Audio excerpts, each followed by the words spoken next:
मेरा नाम दिव्यांश पाल है। हाँ, तो अभी आप अभी से क्या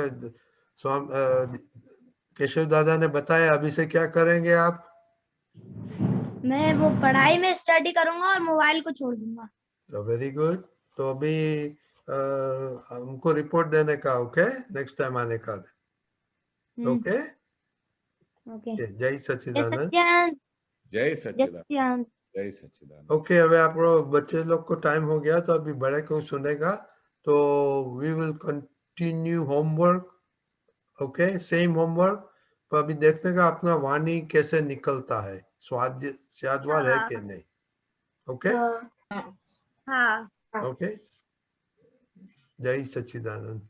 जय जय सच्चिदानंद। जय सच्चिदानंद। सच्चिदानंद। जय सच्चिदानंद केशव दादा। जय सच्चिदानंद।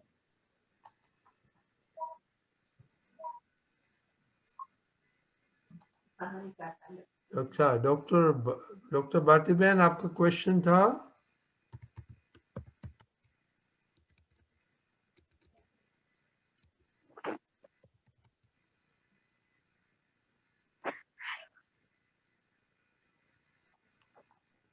अच्छा, डॉक्टर भारती बहन, आपका क्वेश्चन था? Oh, no question, please. Not now. Oh, I thought you raised your hand. Okay. Yeah. Okay, तो महात्माओं, अभी क्वेश्चन किसका है? क्वेश्चन नहीं है तब तक केशवानंद, आपको मैं क्वेश्चन करना चाहता हूँ कि हाँ जी। अभी बड़े लोग के साथ एडजस्ट एवरीवेयर किधर होता है डेली लाइफ में? तो हाँ, आप थोड़ा आपका एक्सपीरियंस बताएं, अभी रिसेंट 4-5 दिन में आपका एडजस्टमेंट का कैसा है? हाँ, बहुत अच्छा, बहुत अच्छा। अभी वो दादाजी ने ये जो एडजस्ट एवरीवेयर का जो हथियार दिया है ना, बहुत बड़ा हथियार है, बहुत बड़ा हथियार है। वो तो लाइफ में हर पल उठते बैठते बार बार ये चीज सामने आ जाती है। ये दादा ने जो हथियार दिया है वो कैसा हथियार है कि एडजस्ट एवरीवेयर, समवेयर नहीं बोला है, किसी किसी जगह पे नहीं बोला है, पर एवरीवेयर। अब एवरीवेयर में कितनी सारी चीजें आ जाती है। हस्बैंड और वाइफ के बीच में एडजस्ट एवरीवेयर, मदर फादर के साथ एडजस्ट एवरीवेयर, बच्चे हैं एडजस्ट एवरीवेयर, पड़ोसी है उसके साथ एडजस्ट करना पड़ता है। हम किसी जगह पे जाते हैं तो जॉब करने जाते हैं तो हमारा बॉस है उसके साथ एडजस्ट करना पड़ता है। कोई हमारे अंडर हैंड है वो हमारे साथ रहता है उसके साथ एडजस्ट करना पड़ता है। तो उठते बैठते एडजस्ट तो करना ही पड़ता है लाइफ में। अगर वो हम नहीं करते हैं तो फिर उस समय इतना हमेशा फील होता है कि इस जगह पे आज मेरा एडजस्टमेंट नहीं हुआ, तो इतना खोट लगता है, इतना लगता है कि वो दादा ने अगर ये चीज नहीं दी होती तो हम किसी जगह पे इसी शांति से और इतने इत्मीनान से रह नहीं पाते। ये दादा ने जो एडजस्ट एवरीवेयर का जो बहुत बड़ा हथियार दिया है वो इसीलिए दिया है कि आप इससे पूरा संसार विन कर सकते हैं, पूरे जगत को जीत सकते हैं। और ऐसी जगह पे एडजस्ट करना पड़ता है कि जिस जगह पे वो दादा बोलते हैं ना कि एडजस्ट एवरीवेयर करने के लिए ये सबसे बड़ा तप है। कितना बड़ा तप है। अगर अगर वो आप तप नहीं करते हो तो हम एग्जाम में पास ही नहीं हो सकते। तो ये एडजस्ट एवरीवेयर करने के बाद हमारी परीक्षा में पास हो जाते हैं। पर बहुत बड़ी परीक्षा है। वो दादाजी को कितने महात्मा बोलते थे कि दादाजी आप तो इजीली बोल देते हो कि एडजस्ट एवरीवेयर, पर ये जब हम एडजस्ट करते हैं ना तो दादा बहुत तकलीफ होती है, बहुत तकलीफ होती है। उस समय मन बुमा बुम करता है, मन चिल्लाता है कि मैं इसके साथ, अभी इसने मेरे साथ ऐसा वर्ताव किया, और दादाजी बोलते हैं एडजस्ट एवरीवेयर, और उसने मेरा ख्याल भी नहीं किया, उसने मेरे साथ ऐसा वर्तन किया। पर उसी जगह पे ये दादा का वचन बड़ है जो काम करता है। अगर वचन बड़ नहीं होता ये एडजस्ट एवरीवेयर का, तो अब तो हर पल हर कदम पे झगड़े हो जाते। हमारे महात्माओं के लिए दादा ने जो ये एडजस्ट एवरीवेयर का जो हथियार दिया है, ये बहुत बड़ा हथियार है। इसकी वजह से ही तो घर में सुख और शांति रहती है। इसी वजह से हमको हर पल हर किसी के साथ एडजस्ट करने के बाद जब हम उसका समाधान करते हैं तो अंदर ऐसा होता है कि आज मैं कुछ जीता, आज मैं दादाजी की परीक्षा में पास हो गया। वरना अगर डिसएडजस्टमेंट होता है तो ऐसा ही लगता है फेल हो गया आज। तो ऐसे कितने बनाव आते हैं कि जिस समय हमको एडजस्ट करना पड़ता है। अगर नहीं करते हैं तो उसमें सबका मन टूट जाता है। मन कितना टूट जाता है कि फिर वो ऐसी जगह पे आ जाते हैं कि वो एक दूसरे से बात करना छोड़ देते हैं। अभी अभी मेरा रिसेंटली एक टाइम हुआ, अभी रिसेंटली थोड़े दिन पहले की बात है, वो हमारे भाई के बेटे की शादी थी, तो शादी करने के लिए डेस्टिनेशन मैरिज थी उदयपुर। तो उदयपुर में उधर पैलेस में उनका वो सब मैरिज का अरेंजमेंट किया गया। अभी उधर इतना बड़ा पैलेस के अंदर उधर उधर उधर इतना हर एक जगह पे एटिकेट के साथ, फिर उधर सबके साथ बैठने का, और उतना पूरा शादी के माहौल में एक हफ्ता बैठने का। तो अभी अंदर से हमारे बड़े भाई सब लोग बोलते थे कि अभी दादा के ज्ञान मिलने के बाद अभी कभी मन ही नहीं होता कि जाके उधर खड़े रहे और उनके साथ बात करे, उनके साथ ऐसा करे और व्यवहार की बातें करे। पर अभी अगर भाई के बेटे की शादी पे नहीं जाए तो उनको कितना दुख हो जाए। तो फिर अगर मन नहीं मानता था तो भी उनके बाद उनको समाधान देने के लिए हमको एडजस्ट करना पड़ा। तो हम सब 8 भाई सब उधर गए और उधर सब के साथ हम आप जब भी थोड़ा सब मेहमानों के साथ बात करें तो थोड़े बाजू में जाके फिर सत्संग की बातें करें कि बोला अरे अभी ये तो कुछ पसंद ही नहीं आता है, पर क्या करे, दादाजी ने बोला है ना कि ऐसे टाइम पे पगड़ी बगड़ी पहन के शेरवानी पहन के डांस करने का, तो उस देखने का कि कैसे डांस करता है, कैसे नाचता है, ओ ऐसा नाचने आता है। तो ऐसा करके हम सब भाई लोग अंदर अंदर को ज्ञान की बातें करते थे, पर अंदर खाने बहुत बहुत एडजस्टमेंट करना पड़ता था।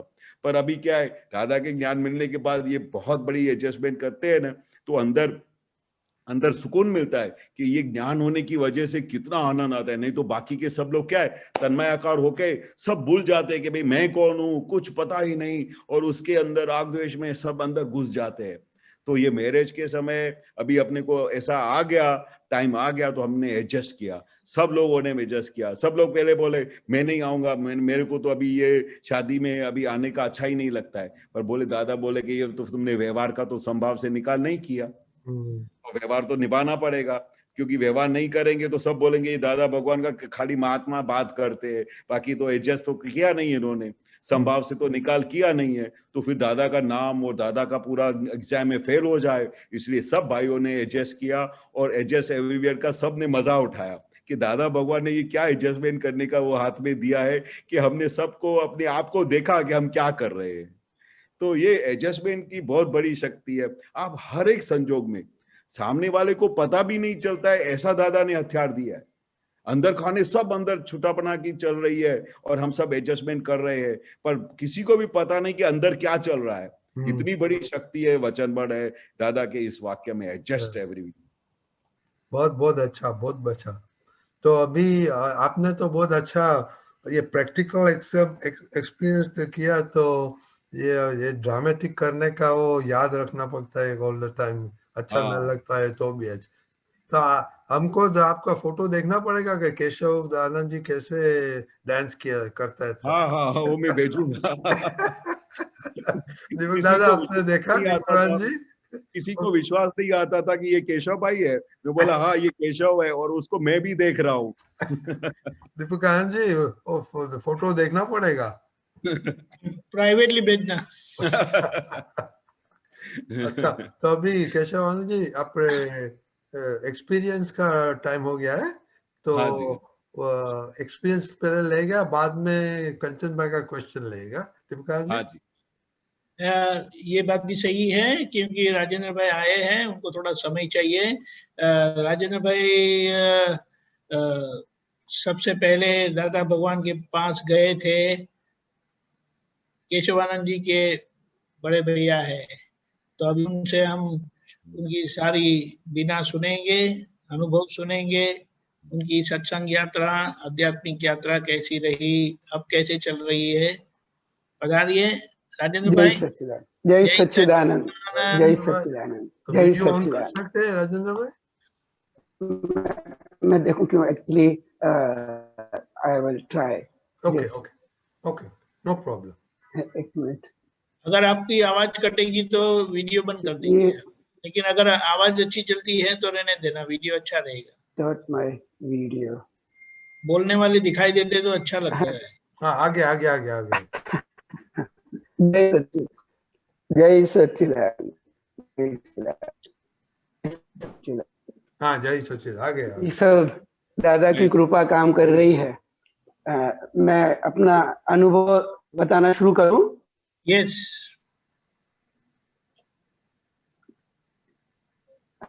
जय सच्चिदानंद। हे अक्रम विज्ञानी देही परमात्मा परम पूज्य श्री दादा भगवान, आपकी कृपा करुणा निरंतर मुझ पर बरसती रहे बरसती। दादाजी ने सत्साधकार विधि में जिन जिन महान नमस्कार करवाया है और सबको हृदय पूर्वक लघुतम भाव से नमस्कार करते हुए साष्टांग प्रणाम करता हूँ। आप सभी ज्ञानी आप्त पुत्रों और ज्ञानी महात्माओं के भीतर विराजमान शुद्धात्मा परमात्मा को अत्यंत भक्ति पूर्वक नमस्कार करके साष्टांग प्रणाम करता हूँ। जय सच्चिदानंद, जय सच्चिदानंद। परम पूज्य दादाजी के ज्ञान विधि और 5 आज्ञा की समझ मिलने के बाद मुझे जो समाधान हुए, जो अंदर शायद संकित प्रज्ञा द्वारा पॉजिटिव चेंजेस आने लगी, राजेंद्र अंदर से चेंज होता चला गया और जो ठंडक हुई, शांति हुई, चिंता टेंशन मिटने लगे, अपनी भूलें दिखाई देने लगी, ऐसा अनुभव पहले कभी नहीं था। दादाजी मिले तब से आज तक बिना किसी मेहनत के, किसी भी जप तप त्याग वैराग उपवास अथवा किसी भी प्रकार के क्रियाकांड के अंदर की आध्यात्मिक सभी का अनुभव राजेंद्र हो रहा है, सब परम पूज्य दादा की ज्ञान कृपा का ही प्रताप है। ज्ञान विधि के बाद line of demarcation between relative and real, अर्थात वेदक ज्ञान बाद चिंता, टेंशन, स्ट्रेस, एंजाइटीज सब मिटते चले गए और पहली मुलाकात में ही दादाजी ने स्पष्ट कर दिया था कि तने જ્યારે તારું ભાન થશે કે તું ખરેખર કોણ, ત્યારે તારી તમામ ચિંતાઓ, ટેન્શન, એન્ઝાઇટીઝ, ઇનસિક્યોર ફીલિંગ્સ બધી મટી જશે। आज्ञा संबंधी, आज्ञा पालन संबंधी बहुत सारी भूलें हुई हैं और अब भी फिर जी ने राजेंद्र को दंडित किया है, हाँ चेताया जरूर है और तुरंत प्रतिक्रमण प्रश्चित शूट ऑन साइट हो जाते हैं और ये उनकी कृपा का ही प्रसाद है। बरकत बगैर के, लियाकत बगैर के, पात्रता बगैर के राजेंद्र को जगत कल्याण का निमित्त बना रहे हैं दादाजी। ये दादाजी की असीम अविरत अपेक्षा रहित अजब गजब कृपा ही है। राजेंद्र की मूडी में, कैपिटल में मात्र समर्पण और दृढ़ निश्चय है। वह भी दादाजी के चरणों में उनके अंगूठे को मस्तक पर लगा करके जो उन्होंने विधियां की हैं, बस उन्हीं का ही पुण्य प्रताप है और परिणाम है। राजेंद्र की न तो क्षमता है न ही कोई उपादान, राजेंद्र की न तो कोई आध्यात्मिक एबिलिटी है और न कोई कैपेसिटी। ये तो बस अवर्णनीय, अद्वितीय और अद्भुत दादा कृपा काम कर रही है। ये जो भी अक्रम आध्यात्मिक उत्कृष्ट उपादान अंदर जो हो रहा है और फिर आगे जो भी शुद्धात्मा के सर्वोत्कृष्ट सद्गुण स्फुरायमान होकर आप सब महात्माओं की कृपा से, दादा की कृपा से, माता पिता वडिलों की कृपा से ये सब स्फुरायमान होकर के निरावरणीय केवल ज्ञान, केवल दर्शन पद प्राप्त होगा। ये सभी 11वें आश्चर्य अकर्ता कीर्तार अक्रम विज्ञानी परम पूज्य दादा भगवान द्वारा सर्जित अद्भुत आश्चर्य है और आगे भी होता रहेगा।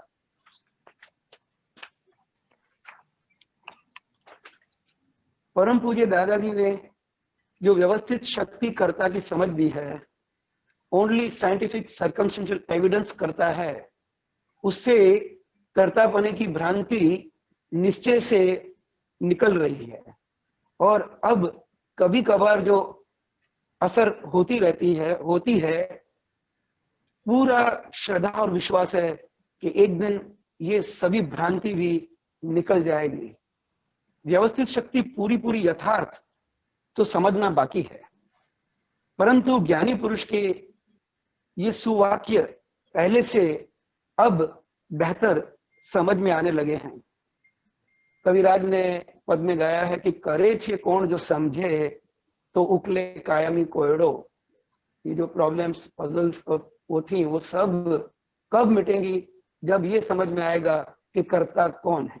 और दादा ने तीसरी आज्ञा देकर के कर्ता व्यवस्थित शक्ति है, ओनली साइंटिफिक सर्कमस्टेंशियल एविडेंस है। तो ये वाक्य एक अनुभव में आ रहा है, this is cash bank of divine solution. दादा का ये वाक्य 5 आज्ञा के समझते समझते कि कैसे कैश है, तो वो ये कैश बैंक कैसे है वो भी अब पहले से ज्यादा समझ में आ रहा है। व्यवस्थित शक्ति बहुत ही ब्रॉड एंड वाइड है, जिसके अंदर नियति प्रारब्ध सभी समा जाते हैं। व्यवस्थित शक्ति का संपूर्ण एज इट इज समझना और केवल ज्ञान का होना, ये बहुत ही नजदीकी अनुभव होगा, ऐसा अंदर अनुभव में आता है। भ्रांति से भगवान है करता, हकीकत में कुछ और है। संयोगी पुरावा करता, बाकी पोलम पोल है। कुदरती रचना पूर्ण व्यवस्थित, समझे वो भगवान है। कविराज ने शुक्ल ध्यान की श्रेणी में जो पद लिखे हैं, जो सूझ समझ दी है, जो प्रोज को पोएम में रखा है, वो हर पल हमें जागरूक रखता है और एक एक आज्ञा को समझने में हमें बहुत सहायता होती है। दादाजी की इस व्यवस्थित कर्ता की समझ से अब अनुभव में आ रहा है कि कैसा भी अहंकारी मानव निरहंकारी भगवान बन सकता है। ये अक्रम विज्ञानी परम पूज्य श्री दादा भगवान की जन्मों की खोज शोध की करता ओनली साइंटिफिक सर्कमस्टेंशियल एविडेंस है। व्यवस्थित शक्ति करता है, पूरे जगत के कल्याण का निमित्त बनाने वाली दादाजी की आध्यात्मिक खोज है, जो तीर्थंकर भगवंतों के दिल में तो थी, लेकिन संगमेश्वर भगवान परम पूज्य दादा भगवान के माध्यम से इस कली काल में अक्रम विज्ञानी द्वारा यह प्रकट हुई। अब मैं थोड़े थोड़े जो अनुभव आप शॉर्ट में बताना चाहूंगा, जो मुझे दादाजी के ज्ञान विधि के बाद और 5 आज्ञा के बाद में अनुभव आए, तो मैं अपने अनुभव बता रहा हूं कि दादाजी को पहले मिलने पर, पहली मुलाकात में ही जगत विस्मृत हो गया था, और जब दादाजी ने कुछ प्रश्न पूछा तब मैं इस रिलेटिव कॉन्शियसनेस में आया। और वो जब ज्ञान विधि हुई और ज्ञान विधि होने के बाद में दादाजी का मुखारविंद, अंबालाल दादाजी का फोटो, जहां भी देखो, जिधर भी देखो तो दादाजी का फोटो सामने आंखों में आ जाता था। और वो जो ज्ञान विधि, वो जो 5 आज्ञा, वो मुझे जैसे कि मजबूर कर देती थी कि बस अब दादा के साथ ही रहना है, दादा को समझना है और अपना काम निकाल लेना है। दादाजी के सत्संग में बिना पूछे मेरे कई प्रश्नों के उत्तर, समाधान मुझे मिल जाते थे। पहली बार दादाजी को मिलने के बाद जगत कल्याण का निमित्त बनने का जो भाव खड़ा हुआ, वो कभी पहले नहीं था, और ये बढ़ता ही चला गया कि मेरा तो अभी दादा ने कल्याण कर दिया है, अब ऐसा मैं निमित्त बनूं कि दादा के काम में मैं काम आ जाऊं और मैं लोगों के कल्याण का निमित्त बनूं। ऐसा अंदर ये ऐसी स्पना होती कि जिसको भी मैं मिलता तो मौका मिलते ही, चांस मिलते ही, भले कई महात्मा बाद में बोलते हैं कि राजेंद्र हमारे पीछे पड़ गया, लेकिन पीछे पड़ तो गया, लेकिन फिर वो बाद में आज अपने उस ज्ञान के द्वारा ऐसे सुंदर अनुभव में होते हैं कि मुझे याद करके बोलते हैं, यार राजेंद्र तू मिला, मेरा काम हो गया। लेकिन उस समय मुझे बुरा लगता था कि बहुत पीछे पड़ गया है राजेंद्र।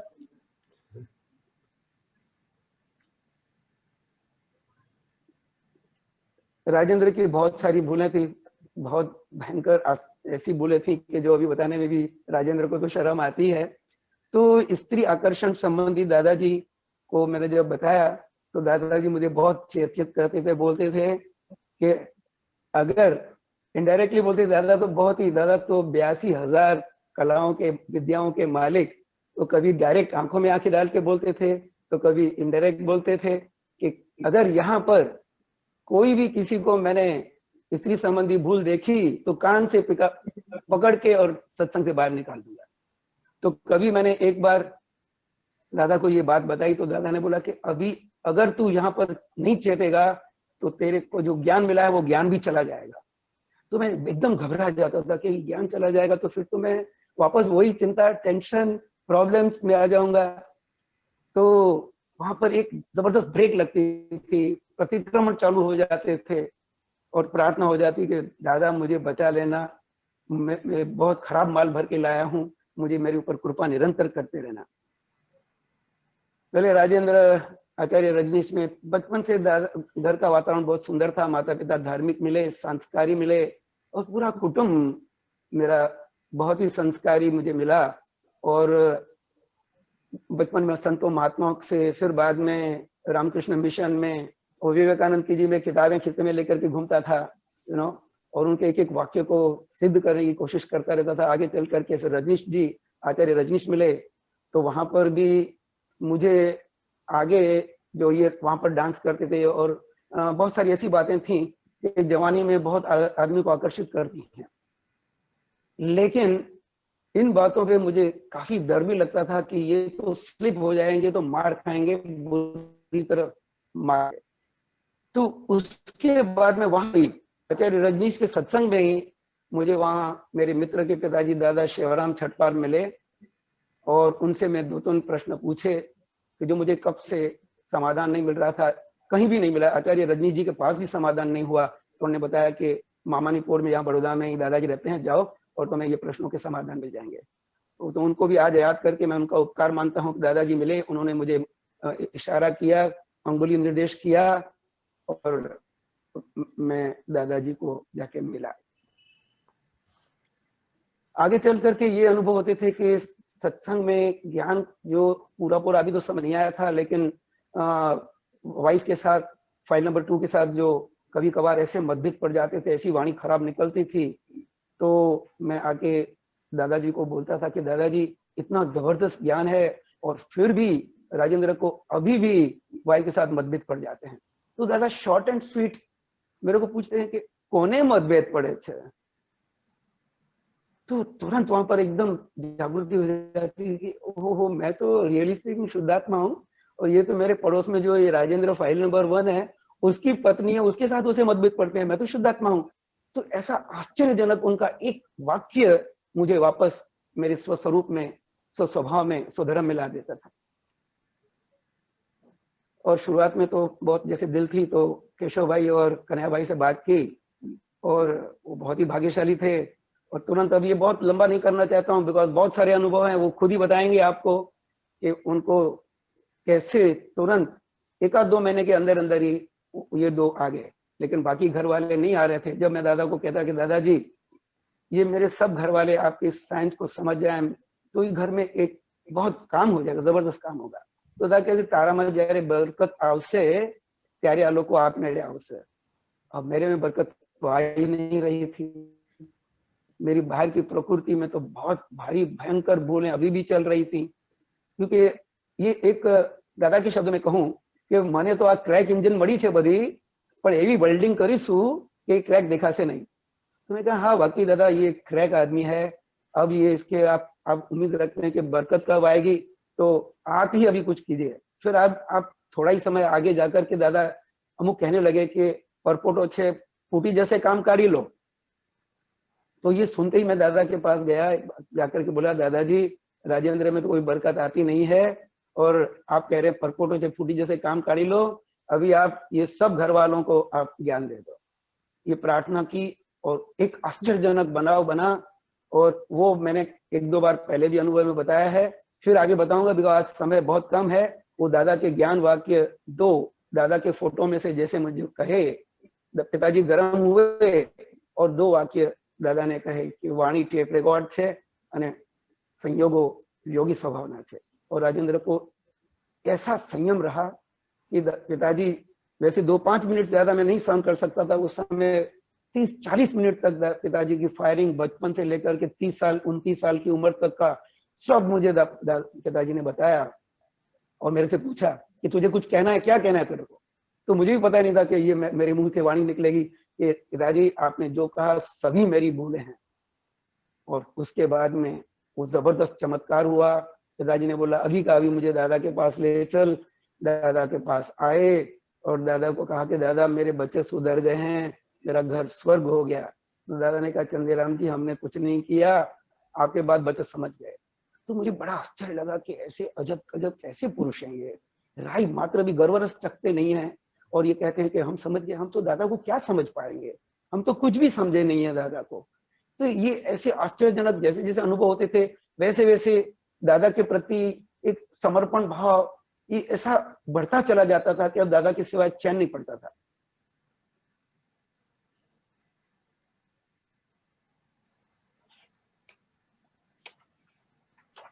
मैं थोड़ा कट शार्ट करना चाहता हूँ बिकॉज समय बहुत कम दिया गया है, तो आगे चल के फिर बताऊंगा। अब मैं ये बताऊंगा कि दादाजी के साथ मुझे कैसे कैसे। हाँ जी, नहीं बोलिए बोलिए। हाँ, एक बार मैं बॉम्बे था, दादाजी के सत्संग के लिए जाता था। अब तो मेरी कोई और इच्छा थी नहीं तो वहां पर एजेंटा एलिफेंटा गुफाओं में जाकर के देखना भी था और वहां पर बेटी का कंस्ट्रक्शन काम था। तो वहां पर एक यात्रा थी और मैंने संपति साहब को कहा, खेसी भाई साहब को, कि मुझे भी यात्रा में आना है। तो दादा खेसी भाई साहब ने कहा कि नहीं, जगह नहीं है।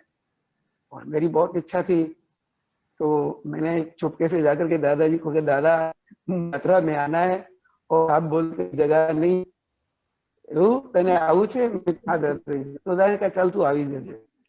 और मैं गया और चुपके से खेसी भाई साहब इधर उधर हुए तो मैं बस में अंदर घुस गया। दादा ने मेरे को देखा और बोला कि यहाँ नीचे बैठ जा। और मैं बस में दादा के चरणों में नीचे बैठ गया। खेसी भाई साहब आए सामने से तो उन्होंने बोला कि तेरे को ना बोला था जगह नहीं है। तो दादाजी ने सामने से कहा कि मैंने कही छे। अब दादाजी को क्या बोले?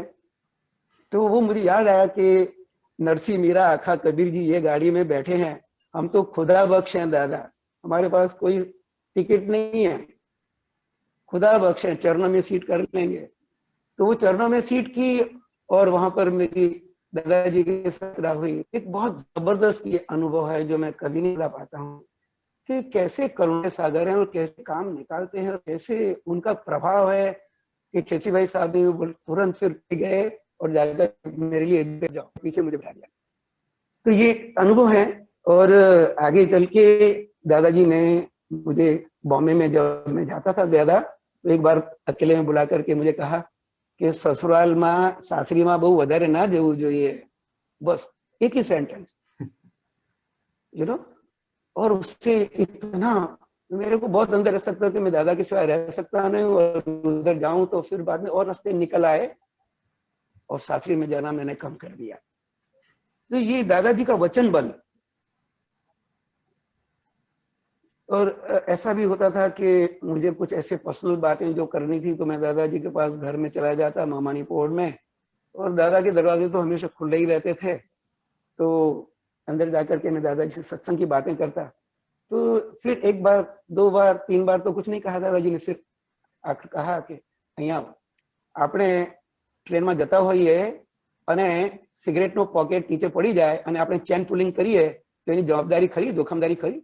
મેં કહ્યું હા દાદાજી, એ તો લખેલું હોય છે કે આપણે જો આવી રીતે વગર કારણે જો આપણે કોઈ ચેન પુલિંગ કરે તો આપણે 500 રૂપિયાનો દંડ અથવા તો 3 દિવસની જેલ, बस बस बस इतना ही दादा ने कहा और मैं चला गया। और बाद में जो मेरा सब चक्कर चला कि दादा ने ऐसा क्यों कहा, और फिर बाद में मुझे समझ में आया कि ये दादा की गाड़ी में कैसे कैसे महात्मा बैठे हैं, अमेरिका से, जर्मनी से, इधर से। मैं जाके दादा को डिस्टर्ब करता हूँ, एक छोटी सी बातों पूछता हूँ। तो दादा ने एक बार कहा कि आ बधी बातों त्या तू सत्संग में पूछीश ने तो तारी प्रकृति डाई थशे, त्या शर्मा से तू आवा आवा प्रश्नों पूछू छू त्यारे त्या मेन सत्संग में प्रश्न पूछवा चाहिए। इसलिए दादा सभी रीत से कैसे उनका परम विनय। अभी मैं तो कुछ भी नहीं हूं, फिर भी अकेले में इतना इशारा करते थे। एक बार ऐसा हुआ कि सत्संग में अंदर दादा की अगली वाली रूम में, बहुत छोटी रूम थी, तो मुझे बैठने की जगह नहीं मिलती, खड़े होने की भी जगह नहीं मिलती। तो मैं, जो बड़े बुजुर्ग लोग 70-80 साल के, मेरी उम्र 29-30 साल की थी, तो वो जाके दादाजी के पलंग पे बैठते थे, तो मैं भी एक छोटा कोना पकड़ के बैठ जाता। तो दादा खाली ऐसे देखा, एक बार, दो बार, तीसरी बार सब जब चले गए तो मेरे को बुला के बोलते हैं, राजेंद्र आपने ऊपर बैठा होइए तो पड़वानो भय के नीचे? इसके बाद मैं फिर कभी पलंग में नहीं बैठा, बाहर खड़ा रहता था, लेकिन बाहर नहीं। फिर बाद में ऐसे संजोग बहुत कम होने लगे और अंदर जगह मिल ही जाती थी। बहुत सारे अनुभव हैं छोटे छोटे। एक बार मैं दादाजी को कार में चांदोद लेके जा रहा था, मैं रास्ता नहीं जानता था, डभोई तक तो मैं पहुंच गया। डभोई के बाद में मैं पूछने लगा, तो एक आध दो जगह पर कार रोक करके मैंने पूछा रास्ते के बारे में। तो दादाजी ने मेरे से पूछा, राजेंद्र आपने क्યારે नक्की કર્યું તું? મેં કીધું 15-20 દિવસ થયા। કોની હાજરીમાં? મેં કીધું દાદા આપની હાજરીમાં ને બધા મહાત્માઓની હાજરીમાં નક્કી કર્યું હતું। तो चाल जवा दे गाड़ी ने, कोई ने पूछवानी जरूर नहीं। अब मेरी बुद्धि तो काटो तो खून ना निकले। मैं कहा कि पूछने के बगैर मैं पहली बार जा रहा हूँ, आफ्टर लॉन्ग टाइम। मैं छोटा बच्चा था तब मैं चांदोद गया था, अब मैं किसको पूछे बगैर कैसे मैं पहुंचूंगा चांदोद? लेकिन फिर मैंने कहा, दादा ने कहा तो जाने दो गाड़ी को। And to my surprise I was really, मेरी बुद्धि भी एकदम, कहते हैं ना कि बुद्धि बहर मारी गई। बुद्धि तो कहीं समझे જ નહીં, કાટો તો ખૂન ના નીકળે। તો ત્યાં ગાડી જવા દીધી અને સામે દાદા ભગવાન નાસિમ જય જયકારનો બોર્ડ દેખાયો। वो आज तक मेरी बुद्धि कभी भी समझ नहीं पाई है, और अब इसके कारण समझ नहीं होने का समर्पित हो गई दादा को, कि अब जो दादा बोलते हैं। और उसमें मुझे बहुत कुछ समझ कि ये दादा भगवान ज्ञानी पुरुष की, उनकी हाजिरी में, आत्माओं की हाजिरी में काल द्रव्य क्षेत्र भाव इकट्ठे व्यवस्थित कक्षाओं में अवस्थित होने का अवस्थित परिणाम, ये सब बाद में आया, समझ में आया। तो ये भी एक जोरदार अनुभव था जो मैं कभी नहीं भुला पाऊंगा। एक बार हॉस्पिटल में मैं दादाजी को लेके गया। हमारे कन्नू दादाजी के छोटे भाई रसिक भाई महात्मा हॉस्पिटल में थे। तो वहां पर तुरंत ही वो खड़ा होने की कोशिश कर रहे थे, तो मैं पीछे से जाकर के लीवर को फिराया और उसको लेके आगे। दादा मुझे ऑब्जर्व कर रहे थे। फिर बाद में दादा बातें कर रहे थे, तो मैं दादा के चरणों में हॉस्पिटल में नीचे ही बैठ गया, क्योंकि वहां पर कोई दूसरी बैठने की जगह नहीं थी। दादाजी के साथ बाबू भाई पटेल, हमारे एक महात्मा हैं जो जिनके हाल में भी आजकल सत्संग होता है बड़ौदा में, वो बैठे थे। तो दादा ने कहा, ऊपर है तुम्हारी जोड़े बेस। मैं तो दादा हूँ यहाँ बराबर छू। तो दादाजी ने धीरे रह के बाबूजी को धक्का मारा और बोला कि मेरे साथ बैठ इधर। तो ये एक आश्चर्य अनुभव था मेरे लिए। अब वो मुझे बहुत कुछ समझना बाकी है, लेकिन कैसे ज्ञानी पुरुष वो कैसे लिफ्ट करते हैं, कैसे वहां पर ही कैश विनय का परिणाम दे देते हैं, अपने साथ बिठा देते हैं, ये एक मेरे लिए बहुत जबरदस्त अनुभव था।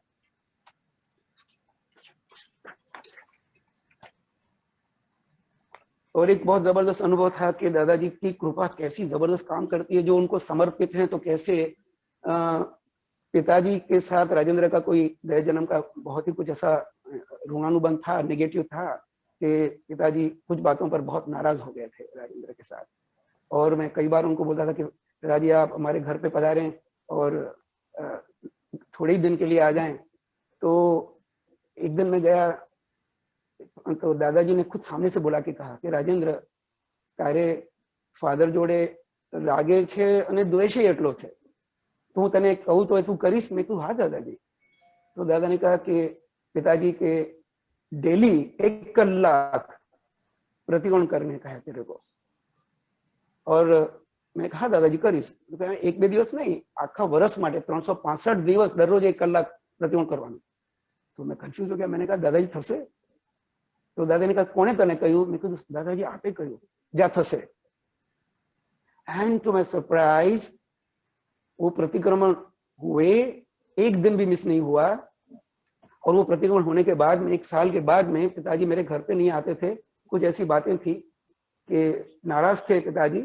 और वो ये 1 साल के प्रतिक्रमण के बाद में एक दिन मैं पिताजी के मिलने गया था, तो उन्होंने बोला कि तू आज कार लेके आया है? मैंने कहा हाँ डैडी कार लेके आया हूँ। तो बोला चल मेरी बैग उठा, तू कब से बोलता है तेरे घर पे लेके जाने के लिए, तो मैं तेरे घर चलता हूँ। आई वाज सरप्राइज, में मुझे बहुत खुश हो गया। मैंने कहा पिताजी बहुत बहुत आभार।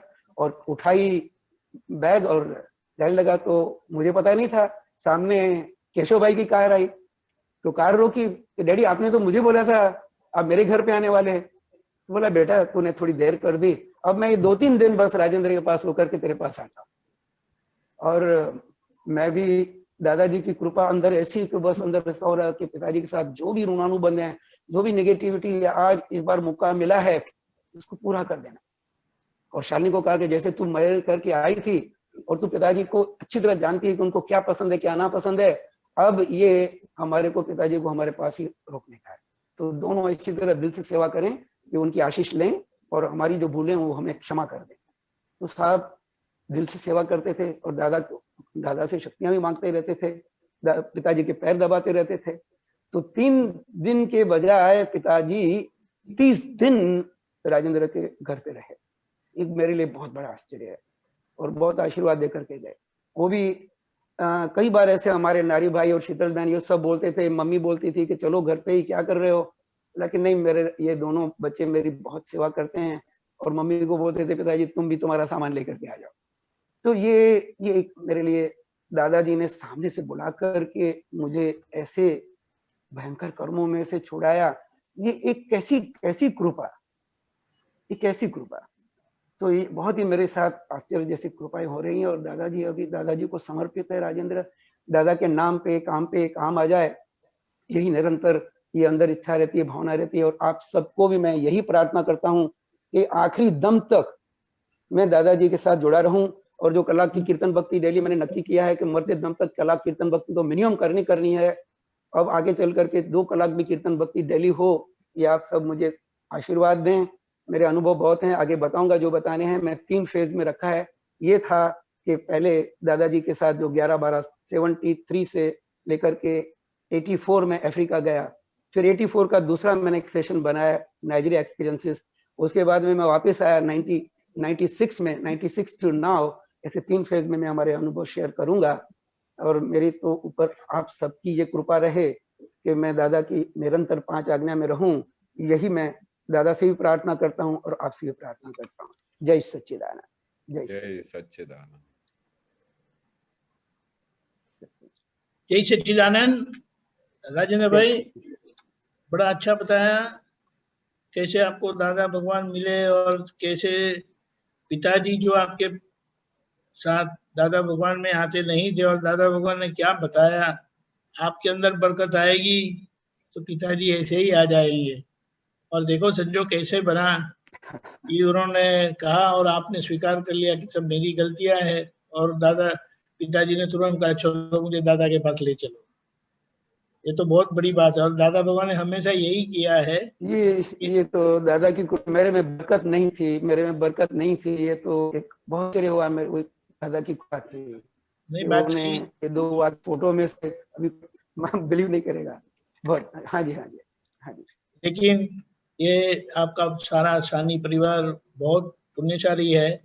दादा भगवान भी कहते थे, जैसे केशवानंद जी ने एक बार बताया था, किसी ने पूछा था तो बोले लघु भाव कैसा होना चाहिए था कि वो सेठ को मिलने जाओ आपको पता चल जाएगा। बहुत बड़ी बात बताई थी। और सबसे ये बोले कि आप ज्ञान मिलने के बाद टेंशन चले गया, चिंता चली गई, बहुत बड़ी बात है। व्यवस्थित का ज्ञान मिला और ये तो बिल्कुल सही बात है। सभी ये इस बात को स्वीकार करते हैं कि दादा की कृपा बगैर बिग जीरो जो भी है और दादाजी की कृपा ही है। और व्यवस्थित शक्ति में उन्होंने पूरा जवाब दे दिया है, अभी हमें समझना बाकी है। और सबसे बड़ी बात कि ये जो हमारा व्यवहार ही बड़ा उलझा हुआ है। और वो क्यों है, क्योंकि आगे इतनी गलतियां करके आए हैं कि उसका कोई समाधान ही नहीं होता है। और जहाँ घर की बात है, घर का व्यवहार है, खास करके माता पिता जी का जो संबंध है, वहाँ दादाजी ने सभी को किसी न किसी प्रकार से, और खास करके आपके इतने बड़े परिवार को जो दादा ने समाधान दिया। आपको 1 साल पूरा प्रतिक्रमण करने का आपने शंका की, लेकिन दादा कह रहे मैंने कहा ना तो होगा, क्या बल दिया है। राइट। और दूसरी एक बात जो और एक दिन मिस नहीं हुआ। एक दिन देखिए, ये कृपा का परिणाम है। कृपा किसको कहेंगे, क्या कृपा होती है। वचन बल, कृपा, वचन बल, सही बात है। और विषय विकार के लिए जो आपको समाधान दिया, वो बहुत बड़ी बात है। जैसे दादा ने बताया कि पहली फेंस जो है ना, पहली फेंस वो आज्ञा की है। अगर आज्ञा भंग होगी तो आप वापस आ सकेंगे अंदर, लेकिन अगर चारित्र की गलती होगी, वो दूसरी फेंस है, तो वहां ये पूरा ज्ञान चले जाता है, फिर आपको ज्ञान चला कोई गया। संभाल नहीं सकता है। तो इसके लिए लाल झंडी बताई है बहुत अच्छी तरह से। जी और सबसे पहले जो भी कुछ कोई बातें होती है तो दादा, जैसे आपने बताया कि किसको किससे मतभेद होता है, तो हमें हमारी रियल सीट पर बिठा देते हैं, और रियल सीट ऐसी है कि रिलेटिव के सब समाधान अपने आप मिल जाते हैं। लेकिन रियल सीट नहीं मिली, यानी उसको ऊपर नहीं बैठे, तो पहले दादा हमें वहीं बिठा देते थे, आप कौन है, किससे गलती हुई। एक बार बैठ गए तो फिर सब समाधान व्यवहार में आ जाते हैं। बहुत बड़ी बात है। और ये जो आपने बताया वाणी टेप रिकॉर्ड है और संयोग वियोगी स्वभाव के है, और पिताजी को आपने मनवा लिया, एक बहुत अच्छी बात व्यवहार की है जो लोग जानते हैं, लेकिन फिर भी आपको विशेषता से बताई, ससुराल में ज्यादा नहीं रहना चाहिए। My God salute. हमें कोई ससुराल से झगड़ा नहीं है, लेकिन एक मानव झगड़ा नहीं है, मनुष्य की एक साइकोलॉजी है, जो साइकोलॉजी से दोनों घर संभल जाते हैं। इससे आपका ससुराल भी संभल जाता है और आपका घर भी संभल जाता है। इसमें बहुत बड़ी बात है। व्यवहार विज्ञान जो दादा ने इस तरह से खुला किया है ना, इसका बहुत deep बात है। समाधान कहीं पर नहीं मिल सकता है। लोग व्यवहार में बोलते हैं, लेकिन जब दादा के मुख से ये जब हमें मिलता है ना, तो वो बहुत ठोस आधार बन जाता है। और यही बात है कि दादा भगवान ने हम सभी को व्यवहार सिखाया है कि जिस व्यवहार से और जिस व्यवहार के समाधान से हमारी मुक्ति हो जाए। और अगर घर हम नहीं जीत पाए तो कुछ दुनिया में जीत ही नहीं सकते। और आपको आपके घर में खास करके माता पिता से आशीर्वाद मिलना और माता पिता खुश होना, 3 दिन के बजाय 30 दिन रहना, यानी हद हो गई। और वो भी चंदीराम सेठ, क्या बात करते हैं। Very good. आप पधारिएगा जरूर से। और आप कीर्तन भक्ति भी अच्छी गाते हैं, तो हम गुरुवार के दिन जो महात्मा की कीर्तन भक्ति है, आपका लाभ लेंगे जरूर से। बहुत बहुत धन्यवाद। मैं जय हमेशा श्री राम, हाजिर राजेंद्र भाई। हूँ। मुझे तो आपकी केशवानंद जी ब्रह्मचर्य बोलिए। की वजह से मैं एक बात कहना चाहूंगा कि आपके पुत्रों के लिए दादा भगवान के बाद में मेरा सर्वस्व ऐसा दिल में रहता है कि मैं अभी दादा की जगह पर आपके पुत्रों को देखूं, और उनसे जो आपको जो ब्रह्मचर्य में रहते हैं, जो आपका शील है, जो आपका, वो हमारे में भी प्रकट हो। और वो आप जो जगत के लिए रात दिन सुबह शाम, ये हमारे रजनी भाई साहब, आप साहब, ये सभी आपके पुत्र, में आप सबको नमन करता हूँ और आपसे मैं शक्तियां मांगता हूँ कि मेरे ऊपर भी आप ऐसी कृपा करें कि कैसी भी हालत आ जाए, राजेंद्र हार्ट अटैक है, मुझे क्या हार्ट अटैक नहीं है, तो ये जो भी है, तो वो आपकी कृपा से मैं शीलवान बन करके और दादा के कार्य में, दादा के काम आ जाऊं, ऐसे आप सब मेरे ऊपर कृपा बरसाएं, मुझे जरूर आशीर्वाद से। और एक बात यह दे है सके। कि दादा का ज्ञान जिन्हें लिया ना, उनका हार्ट इतना मजबूत हो जाता है ना, उनको हार्ट अटैक नहीं आता है कभी। केशवानंद जी बोलिए। हाँ, एक बात बहुत इम्पोर्टेंट थी कि राजेंद्र भाई का जो था ना, कि जो मुझे दादा भगवान के वहां से ये ज्ञान मिल गया है, तो मेरे पूरे परिवार को मिले। तो हमारे पूरे घर के अंदर सिर्फ 2 जने ऐसी सहज प्रकृति थी कि राजेंद्र भाई ने खाली इशारा किया, मैं और कन्या भाई को, तो हमने दादा को पकड़ लिया। पर बाकी के जो लोग थे, उनको राजेंद्र भाई के ऊपर बहुत मेहनत करनी पड़ी। तो कभी कभी तो 2-2-3 घंटे तक वो भाइयों के साथ डिस्कशन करते थे। तो कोई बात समझने के लिए तैयार ही नहीं कि भाई ये भगवान कैसे हो सकते हैं। तो राजेंद्र भाई बहुत, कितनी बार तो आगोश में आके भी गुस्से भी हो जाते थे कि आप समझते क्यों नहीं हो, ये दादा भगवान जो लोग के नाथ है, आप चलो मेरे साथ। तो मैं गाड़ी मिस हो जाएगी भाई, तुम गाड़ी चली जाएगी तो उसके बाद में पछताओगे। तो फिर एक दिन क्या है, फिर ऐसा मौका आया कि भाई ने पूछा कि राजेंद्र भाई इतना जबरदस्ती क्यों करते हैं, हम खुद ही आएंगे। तो दादा ने बोला कि ये गए भव के आपके गुरु है पूरे परिवार के, तो ये जो गुरु है ना, तो उन्होंने उस जमाने में उस बर्थ में ऐसा डिसाइड किया था कि इन सबको मैं मोक्ष लेके ही जाऊंगा, तो इसलिए वो आपको छोड़ेंगे नहीं, तो उन्होंने अपना भी कल्याण किया और पूरे परिवार का भी कल्याण कर दिया। वाह वाह वाह, वेरी लेकिन गुड। मैं तो अभी ये हमेशा याद रखता हूँ, दादा बोलते हैं गुरु मीन्स भारी, भारी मीन्स डूबे। अब मैं किसी का गुरु नहीं बनना चाहता हूँ, मैं अब लघुतम भाव में लेकिन रहना चाहता हूँ। दादा ने आपको गुरु किल्ली देकर गुरु बनाए थे, इसीलिए ये सब आ गए घर वाले। देखो अब मैं कैसी आप चाबियां सभी दी के आपको। सभी का शिष्य हूँ, सभी सही का है। शिष्य हूँ मैं।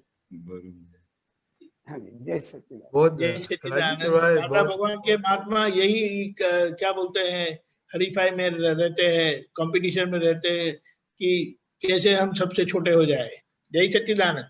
जय जय सच्चिदानंद। सचिदानंद। राजेंद्र भाई बहुत बहुत बढ़िया जय सच्चिदानंद। एक्सपीरियंस आपने बताया और प्रैक्टिकलिटी में तो बहुत अच्छा काम आएगा। और आपका तो गुरु का जॉब हो गया अभी, तो इसलिए तो आप तो फ्री हो गए अभी। हो गया। बिल्कुल, मुझे दादा ने सब तरफ से मोक्ष दिया है। रजनी भाई साहब, मैं आपको भी धन्यवाद देता हूँ, आपका भी बहुत उपकार मानता हूँ। अब रात दिन कैसे सभी प्रोग्राम्स में आते हैं, ये एक बहुत बड़ा जगत कल्याण का आप निमित्त बन रहे हैं, बहुत नहीं, ऊंची बात है सर। ये तो और आपको दादा की नमस्कार है। कृपा है, अपने में तो कुछ बरकत ही नहीं है। नहीं, आपका बहुत बहुत धन्यवाद। जय जय सच्चिदानंद। और अब सभी महात्माओं को प्रणाम। Will wait for your next session. तो केशव आनंद जी, 2 क्वेश्चन आए हैं, टाइम हो गया है तो जरा क्विकली 2 क्वेश्चन ले लेगा। हाँ जी। कंचन भाई। सच्चिदानंद केशव जी, जय सच्चिदानंद। आपने जो आपका एक्सपीरियंस बताया कि आप वेडिंग में जाते हैं तो ड्रामेटिकल कैसे रहते हैं उधर, तो हम भी वेडिंग में जाते हैं, पर जब भी स्पेशली वो क्या बोलते हैं उसको, वेडिंग रिसेप्शन, वो रिसेप्शन में वो खाना खाने के बाद जो डांसिंग वगैरह होता है, तो वहाँ हम डांस शुरू होते ही हम घर पे निकल जाते हैं, हम बैठते नहीं है। तो ये मेरा सवाल ये है कि इधर हमने कुछ गलत कर रहे हैं कि, क्योंकि डांसिंग में हमें कुछ इंटरेस्ट नहीं लगता है, तो हम कैसे एडजस्ट करें उधर। सही बात है। अभी ये दादा ने बहुत बड़ी चीज दी है कि अंदर दादा ने हमको अलग कर दिया है, कंप्लीट छुट्टापना की जागृति में हमको बिठा दिया है।